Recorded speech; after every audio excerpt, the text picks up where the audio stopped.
বন্ধুরা নমস্কার। বিষয় স্বভাব কখন কিভাবে মন্দ হয়ে যায়। বন্ধুরা, আমাদের বিশেষ করে মানুষের স্বভাবই হলো তার অলংকার। অনেক ধন আছে, দৌলত আছে, নাম যশ লোকবল, এসব তুচ্ছ হয়ে যায়, আলুনি হয়ে যায় যখন মানুষের স্বভাব নষ্ট হয়ে যায়। বন্ধুরা, আমরা এই যে নাম যশ অর্থ লোকবল কখন যে কিভাবে পেয়ে যাই, অনেক সময় আমরা নিজেরাও বুঝতে পারি না। যেমন এই অসুররা দেবতাদের নানাভাবে সন্তুষ্ট করবার চেষ্টা করেছেন। সেটাও একটা কৃচ্ছ সাধন। সন্তুষ্ট করবার পরে দেবতাদের কাছে বর চাইলেন। দেবতারা বললেন যে তথাস্তু। পরিণামে কি হলো? তাদের বুদ্ধি বিপরীতগামী হয়ে গেল। স্বভাবে অসুর কিনা। তারপর যে মানুষটি তাদের স্নেহ ভালোবাসা দিয়ে তাদের প্রার্থনাকে মঞ্জুর করে দিলেন যে তোমরা ভালো থাকো, সুখে থাকো, এরপর এরাই দেবতাদের সঙ্গে পরম শত্রুতা করে স্বর্গ থেকে পর্যন্ত, নিজের বাসভূমি থেকে পর্যন্ত তাড়িয়ে দেওয়ার চেষ্টা শুরু করলেন। আমরা জানি শিশিচণ্ডীতে সে ঘোর যুদ্ধ হলো, তারপর তো এই অসুরদের কি পরিণতি হয়েছিল। আর কুরুক্ষেত্রের যুদ্ধেও দেখেছি স্বয়ং শ্রীকৃষ্ণ যাদের পক্ষে, পঞ্চপাণ্ডবের, তারা তো ধার্মিক হবেই, ধার্মিক বলেই না পক্ষ নিয়েছেন তাদের। আর ওদিকে কৌরব পক্ষে সেই দুর্যোধন, দুঃশাসন, কি মূঢ়মতি, কি ক্রূঢ় স্বভাব।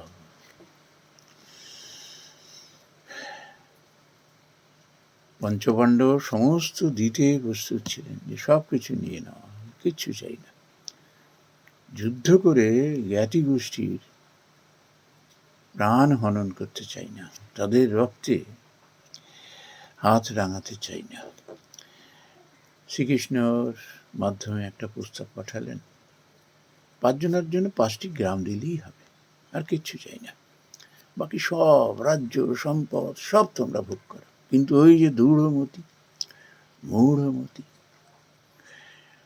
বললেন, সূচের অগ্রভাগে যে জমি ওঠে না, সেটুকু দেব না বিনা যুদ্ধে। ওই যে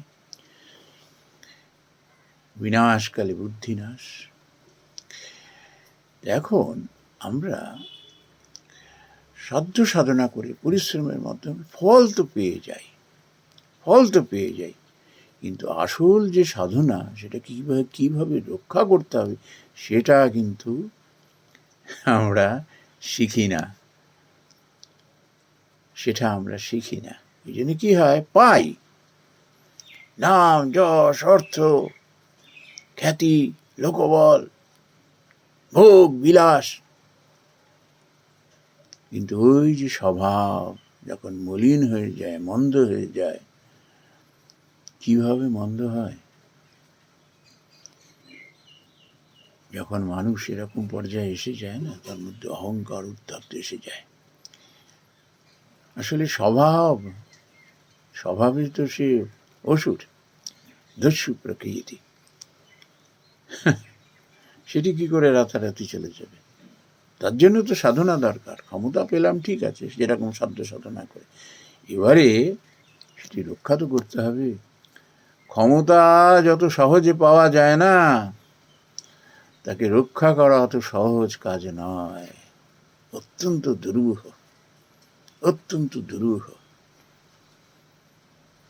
প্রতিনিয়ত সাধনায় রত হয়ে থাকতে হয়। কি সাধনা? ভগবানের পাদ পদ্মে মন। হে ঈশ্বর, তুমি তো এগুলো দিয়েছ, তুমিই রাখবে। আমাকে তুমি সুমতি দাও। মানুষের অকল্যাণ করা তো দূরের কথা, মনেও যেন তাদের অকল্যাণের চিন্তা না আসে। আমাকে তুমি নিঃস্বার্থপর করে তোলো, নিরহংকারী করে তোলো। এখন যারা সংস্কারী মানুষ, পূর্বজন্মে ভালো ভালো কাজ করেছেন, তারা তো অনেকটা এগিয়ে থাকেন, অনেকটা এগিয়ে থাকেন। তার কারণ কি? তারা বুঝতে পারেন সব সময় ভগবানকে ধরে রাখতে হবে, কেন তিনিই দিয়েছেন। রক্ষা করলে তিনিই করবেন। কিভাবে রক্ষা করবে? আমার মাধ্যমে। কিভাবে? আমার যখন সুমতি হবে, আমার যখন মানব কল্যাণে মতি হবে, আমি যখন অন্যকে নিজের মধ্যে দেখব, নিজেকে অন্যের মধ্যে দেখব, আমার কাছে কেউ শত্রু মিত্র বলে থাকবে না। আমার কাছে সে পরম আপনজন।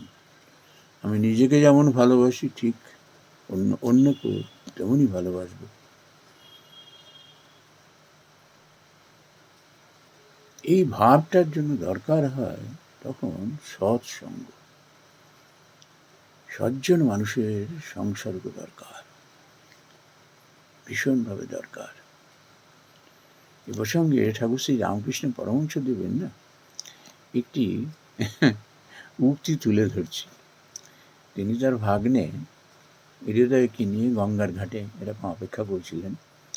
তা দূর থেকে একজন বলছে, হে পণ্ডিত, কেমন আছো গো?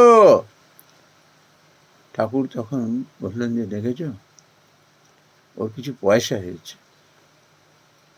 দিন ফিরেছে, তো ওই জন্য ওর মধ্যে এরকম অহংকার এসে গেছে। একটা সময় কিন্তু ঠাকুরকে গড় হয়ে প্রণাম করতেন, তাকে শ্রদ্ধা ভক্তি করতেন। অহংকার সেই সৎ বুদ্ধি কেড়ে নিয়েছে। সংস্কার মুখে যতক্ষণ এটো থাকে না, ওটা যেই কালের সঙ্গে সঙ্গে ওর মধ্যে থেকে দুর্গন্ধ ছড়াতে থাকে। একটা সময় যে পুষ্টিকর কত সুগন্ধ যুক্ত খাবার খেলো, কালের পরিপ্রেক্ষিতে তাকে যদি ঠিক মতো মার্জন করা না যায়, দুর্গন্ধ হয়ে যায়। স্বভাব ঠিক মানুষের সেরকম মন্দ মলিন হয়ে যায়। ক্ষমতা যখন আসে না, তখন মানুষকে এরকম গূঢ়মতি সম্পন্ন করে তোলে। এই জন্য ভগবানের মতি রাখতে হয়। হে ঈশ্বর, তুমি আমায় দিয়েছো ঠিকই, কিন্তু আমাকে সেবক করে রাখো, আমাকে সেবক করে রাখো। তুমি সব তোমার কাছে থাক, আমাকে তুমি সুমতি দাও। কায় মনক বাক্যে সকাল সন্ধ্যায় প্রার্থনা করতে থাকে। এখন এটি যারা শুভ সংস্কার সম্পন্ন মানুষ, তাদের খুব তাড়াতাড়ি বোধটা হয়। তারা বুঝতে পারে আমার সৎসঙ্গ করা উচিত। ওই জন্য কি হয়, তার বেচালে পা পারে না। আর ওই যে যারা হঠাৎ করে কিছু পেয়ে গেল, আরে বাবা পরিশ্রম করেছে, তার তো ফল পাবে। আগে শেখো কিভাবে সেটা রাখতে হবে। এই যে আমরা দেখি না, এক একটা মানুষ ক্ষমতার কি অপপ্রয়োগ করছে, ভোগ বিলাসে ডুবে রয়েছে। মানুষের কল্যাণ তো দূরের কথা, পারলে পরে মানুষের গলায় পা দিয়ে মেরে ভোগ করতে চায়। মানুষের দুরবস্থা, অসহায় অবস্থায় আনন্দে একেবারে ডগমগ করতে থাকে। আর সারাক্ষণ ভয়, এই বোধহয় আমার ক্ষমতা চলে গেল, এই বোধহয় আমার ক্ষমতা চলে গেল, এই বোধহয় আমার যাদের উপরে ভর করে এই ক্ষমতা পেয়েছি, এই বোধহয় আমাকে বোধহয় পথে নামিয়ে নিয়ে আসলো। আমার এই ক্রূরমতি, এই দূরমতি তাদের বোধহয় এবার ক্ষিপ্ত করে তুলল। এই ভয়ে নিদ্রাহীন পাগলের মতো সে দিন বাস করতে থাকে। বাইরে যতই চেহারা এরকম থাক না কেন, কুরে কুরে খায়।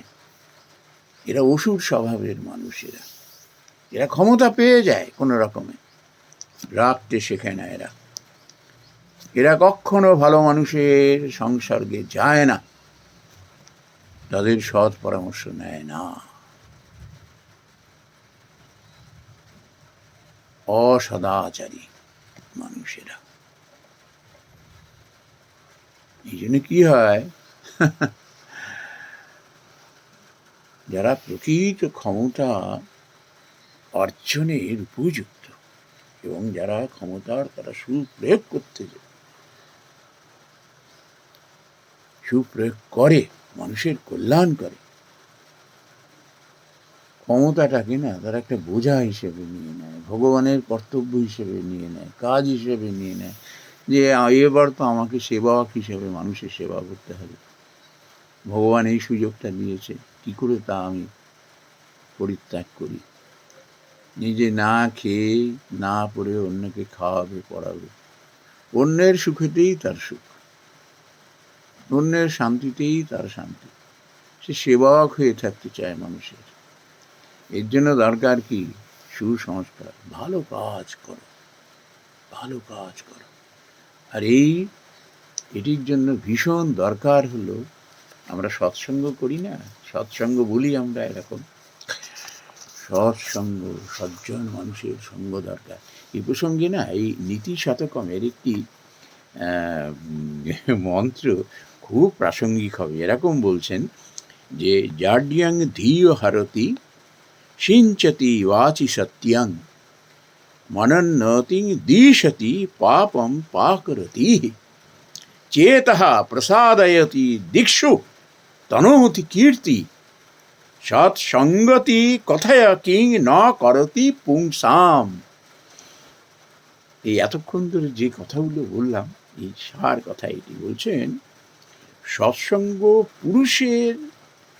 সৎসঙ্গে পুরুষের কি না হয়, অর্থাৎ যে সমস্ত নারী এবং পুরুষ যারা সৎসঙ্গ করে তার কি না হয়, কি না হয়। বুদ্ধির কি কি হয়, ওতে বুদ্ধির জড়তা নষ্ট করে, মূঢ়মতি সম্পন্ন হয় না, তাকে এই তমগুণ পেয়ে বসে না, কথায় সত্যতা আনে, প্রাণ চলে যায় যাক, আমার ধন সম্পত্তি সব চলে যায় যাক, সত্যকে আমি ছাড়ব না, সব ছেড়ে চলে যাক, আমার আত্মীয় কুটুম ধন সম্পদ সব, সত্যকে ছাড়ব না, এমন হয়ে যায়। সম্মান বৃদ্ধি করে, সম্মান বৃদ্ধি করে। সে যদি একটা কৌপিনও পড়ে থাকে না, দূর থেকে মানুষ গড় হয়ে প্রণাম করবে, তাকে স্মরণ মানন করবে, পাপ দূর করে। মানুষ তো জানতে অজান্তে কত ভুলভ্রান্তি করে পাপ কাজ করে থাকে, তা থেকে সে মুক্তি পেয়ে যায়, মুক্তি পেয়ে যায়, চিত্তের প্রসন্নতা আনে। কজন মানুষ আমরা বলতে পারি বলুন তো আমাদের চিত্তের প্রসন্নতা রয়েছে? এইসব মানুষ যার চিত্তে প্রসন্নতা রয়েছে, তার আর কিসের ভয়। আর কি, দিকে দিকে ছড়িয়ে দেয় যশ। যশ মানে কি, তার নাম ছড়িয়ে পড়বে, সবাই ধন্য ধন্য করবে, তা নয়, তার যে কীর্তি, তার যে আদর্শ দিকে দিকে ছড়িয়ে পড়বে, এটাই হলো যশ। মানুষ সেটি অনুসরণ করবেন, তার ফলে কি হবে, দেশ এবং দশের উন্নতি হবে, মানুষের চরিত্রের উন্নতি হবে, স্বভাবের উন্নতি হবে, সেই দেশ তথা দশ সমৃদ্ধ হবে, স্বর্গে পরিণত হবে। স্বভাব, মানুষের স্বভাব নেই তো কিচ্ছু নেই, স্বভাব আছে তো সে যদি হত দরিদ্র থাকে, তার যদি কুঁড়ে ঘর থাকে, মলিন বস্ত্র পরেও থাকে, ওই স্বভাবের জন্য মানুষ তাকে শ্রদ্ধা করবে, ভক্তি করবে, হৃদয়ে শ্রদ্ধার আসনে বসিয়ে রাখবে। এটি হলো মানুষের আশীর্বাদ। এই আশীর্বাদে তার এই জিনিসগুলো হবে, তার প্রসন্নতা মনের নষ্ট হবে না কখনো। আর কি হবে? বুদ্ধির জড়তা আসবে না, বুদ্ধির জড়তা নষ্ট করে দেবে। কথার মধ্যে সত্যতা আনে, দৃঢ় নিশ্চয় একেবারে সম্মান বৃদ্ধি করে, পাপ দূর করে, দিকে দিকে তার যশ ছড়িয়ে দেয়। মানুষ তার কথা স্মরণ করেই যেন তার মলিনতা মনে দূর হয়ে যায়। নমস্কার বন্ধুরা।